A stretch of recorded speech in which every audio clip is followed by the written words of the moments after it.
السلام علیکم. زه انجینر محمد آغا مبارز یم. هیله ده چې زموږ یوټیوب چینل سبسکرایب کړئ او د بیل آیکن کېکاږئ.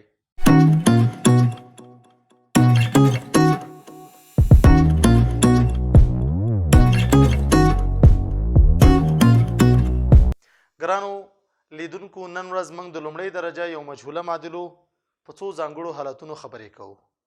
تیر ورځ موږ خبره وکړه چې د لومړۍ درجه یو مجهوله معادلو عمومي شکل ax جمع b مساوي صفر دی، او دا مو ویل چې په دې لومړۍ درجه یو مجهوله معادلو کې به a خلاف د صفر وي او همدارنګه a او b به شامل وي په حقیقي اعدادو کې. اوس راځو د دې لپاره څو ځانګړي حالتونه مطالعه کوو. اول، که چیرته په لومړۍ درجه یو مجهوله معادلو کې a خلاف د صفر راشي او b هم خلاف د صفر راشي، نو دا معادلې حل به څه ډول وي؟ نو د دې لپاره یو مثال کار کوو. د دې معنا دا ده که چیرته ته یو لومړۍ درجه معادله درکړل شي او ته غواړې هغه محاسبه کې، او د محاسبې نه وروسته تا وکتل چې په لومړۍ درجه یو مجهوله معادلو کې a هم خلاف د صفر او b هم د خلاف د صفر، معنا د a او b په ځای باندې ثابت قیمتونه لاسته راغله. په دې وخت کې وایو چې لومړۍ درجه یو مجهوله معادله د ځان لپاره یوازې یو حل لري، معنا د x لپاره به یوازې یو قیمت په لاس راځي چې په هغې باندې به دا معادله صدق کوي. د دې لپاره یو ساده مثال کار کوو. لیکم 4x منفي 15 مساوي 3. دا د لومړۍ درجه یو مجهوله معادله ده. غواړو دا معادله حل کو، نو د پخوا په شان د دې په حل باندې پوهیږو. څنګه؟ موږ تیر ورځ په دې باندې خبره کړې وه، کله چې لومړۍ درجه یو مجهوله معادله حلو نو مجهول حدونه کیڼ لوري ته او معلوم حدونه ښي لوري ته انتقالو. راځو لیکم 4x بل مجهول حد نشته مساوي 3 ثابت عدد دی، د مساوات نه دې لوري ته تیار انتقال شوی، اما په هغه ځای کې موجود دی. دا د مساوات هغې لوري ته انتقالو، دا به شي مثبت 8. د دې ځای نه به 4x مساوي شي 3 او 15 8. تاسو وګورئ کله چې معادله ساده شوه، په معادله کې د x ضریب چې a دی 4 دی خلاف د صفر دی، b چې ثابت عدد دی خلاف د صفر دی. نو پس د دې معادلې د حل لپاره به د دې معادلې اطراف تقسیم کو په 4 باندې. نو پس وبه لیکم چې 4x تقسیم پر 4 مساوي 8 تقسیم پر 4. 4 به د 4 سره اختصار شي، x به مساوي شي د 2 سره. په دې صورت کې کله چې a او b خلاف د صفر او د x لپاره یوازې یو قیمت په لاس راځي، چې په دې وخت کې موږ وایو چې معادله یو حل لري. څه معنا دا چې د x لپاره بل هیڅ داسې قیمت نشته چې په دې معادله کې وضع شي او د معادلې دواړه خواوې سره مساوي شي. راځئ دا میزان کو چې رښتیا همداسې ده او که نه. د دې معادلې لپاره د x لپاره قیمت راغی 2، معنا دا چې دا 2 په دې معادله کې وضع که دواړه خواوې سره مساوي کیږي.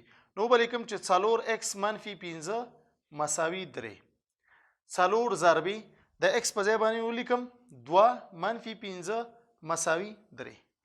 2 په 4 کې 8 منفي 15 مساوي 3. دا اتونه چې 15 تفریق کو 3 مساوي 3. اوس که فرض مثال موږ د x لپاره یو بل عدد انتخاب کو، آیا رښتیا هم هغه په معادله کې صدق نه کوي؟ راځئ ګورو. که فرض مثال موږ x مساوي 0 انتخاب کو، نو تاسو ګورئ چې په معادله کې صدق کوي که نه. معادله ده 4x منفي 15 مساوي 3. 4 ضربې 0 منفي 15 مساوي 3. 0 چې په 4 کې ضرب کو 0 منفي 15 مساوي 3 منفي 15 مساوي 3، او دا هیڅ کله امکان نه لري. نو پس ویو چې که چیرته په لومړۍ درجه یو مجهوله معادله کې a او b خلاف د صفر وي، نو د x لپاره به یوازې یو قیمت په لاس راځي چې په هغې باندې به د معادلې دواړه خواوې مساوي کیږي. بل هیڅ قیمت د x لپاره نه موجودیږي چې د مساوات دواړه خواوې دي یو د بل سره برابر کی یا د هغه د x لپاره یو قیمت یا یو حل وي. ښه په دې معادلو کې دویم حالت داسې دی که چېرته په دې معادله کې m مساوي 0 شي او b مساوي 0 شي. معنا یو معادله درکړل شوه او غواړي د معادله حل کې د معادلې د حل لپاره د معادلې په حل باندې شروع کې په اخره کې داسې یو نتیجه لاسته راوړه چې m پکې مساوي د 0 سره شو او b مساوي د 0 سره شو نو پس وایو چې معادله بې شمېره حدونه لري. څنګه؟ اوس راځو د دې لپاره یو مثال کار کوو. زه دلته لیکم مثال منفي x جمع 4 ضربي x منفي 1 مساوي 3x منفي 4. دا یو لومړی درجه یو مجهوله معادله راکړل شوې ده او غواړو دا لومړی درجه یو مجهوله معادله حل کړو. نو راځم د دې معادلې د حل لپاره اولنی کار چې باید ترسره کړم هغه دا دی چې دا ضریب باید د قوس په داخل کې ضرب کړم. نو ولیکم چې منفي x جمع 4x 4 چې په x کې ضرب کو 4x مثبت چې په منفي کې ضرب کو منفي یو په 4 کې 4 مساوي 3x منفي 4. د پخوا بشان مجهول حدونه کیڼ لوري ته او معلوم حدونه ښي لوري ته انتقالو. دا به شي منفي x جمع 4x دا مجهول حد د مساوات دې لوري ته انتقالو منفي 3x مساوي منفي 4 دغه ثابت عدد د مساوات هغې لوري ته انتقالو مثبت 4. دا منفي x او دا منفي 3x بشي منفي 4x جمع 4x مساوي 0. اوس په دې دواړو حدونو کې x مشترک اخلم نو دلته پاتې شي منفي 4 دلته پاتې شي مثبت 4 ضرب x مساوي 0. منفي 4 او مثبت 4 بشي 0 ضرب x مساوي 0. 0 چې په x کې ضرب کو 0 مساوي 0. که چیرته په لومړی درجه یو مجهوله معادلو کې د دغه شان یو حالت سره مساوي شو تاسو وګورئ دلته د a قیمت دا دی او دا هم موږ سره دی د b قیمت او د دواړو قیمتونه 0 دي. نو په دې وخت کې به موږ وایو چې معادله بې شمېره حدونه لري. معادله بې شمېره حلونه لري. څه معنا؟ معنا دا که په دې معادله کې د x لپاره ته هر عدد انتخاب کې د مساوات دواړو خواوې به سره مساوي کیږي. تاسو راځئ وګورو چې رښتیا هم همداسې ده او که نه. فرض مثال هر اختیاري عدد چې ستاسو زړه وغواړي تاسو انتخابولی شئ.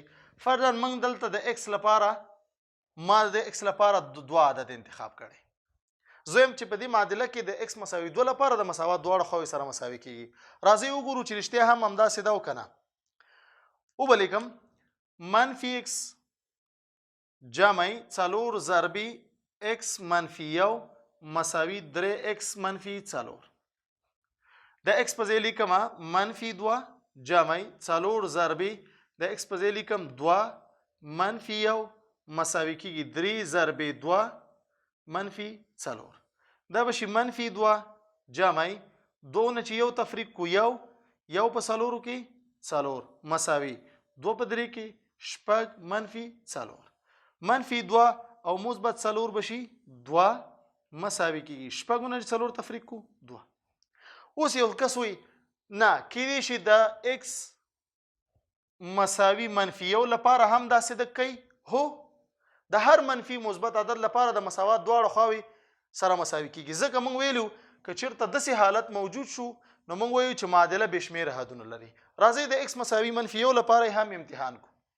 ولیکم منفي x جمع 4 ضربي x منفي 1 مساوي کیږي 3x منفي 4. اوس راځم په دې معادله کې x مساوي منفي 1 وضع کوم نو منفي x قیمت د منفي 1 نو دا په قوس کې واخلم جمع 4 ضربي د x په ځای ولیکم منفي 1 منفي 1 خپله مساوي 3 ضربي منفي 1 منفي 4. دا منفي چې په دې منفي کې ضرب کو دا بشي مثبت 1 دا منفي 1 او منفي 1 بشي منفي 2 منفي 2 چې په 4 کې ضرب کو منفي 8 مساوي دا دواړه به 3 چې په منفي 1 کې ضرب کو منفي 3 منفي 4 خپله مثبت 1 او منفي 8 بشي منفي 1 مساوي منفي 3 او منفي 4 منفي 1. نو پس ګرانو زده کوونکو د لومړۍ درجه یو مجهوله معادلو لپاره موږ دوه حالتونه ولوستل. یو داسې حالت کې چیرته A او B دواړه خلاف د صفر وي نو معادله د ځان لپاره یو مشخص حل لري. معنا د x لپاره به یوازې یو قیمت پیدا کیږي چې د مساوات دواړه خواوې به سره مساوي کیږي. دویم حالت داسې دی که چیرته په لومړۍ درجه یو مجهوله معادلو کې M او B دواړه مساوي له صفر سره شو، پس دغه شانې معادلې چې کله تاسو حلوئ او د دغه شانې حالت سره مخامخ شوئ نو د x لپاره بې نهایت زیات حلونه موجود دي. معنا ده چې په دې معادله کې د x لپاره هر قیمت څه کوي که د x په ځای ته هر قیمت وضع کې د مساوات دواړه خواوې به سره مساوي شي. هیله ده چې موضوع تر دې ځایه اخیستې وي. دوه نور حالتونه به انشاءالله په راتلونکي درس کې وړاندې کوو. له تاسو مننه، خوشحاله اوسئ.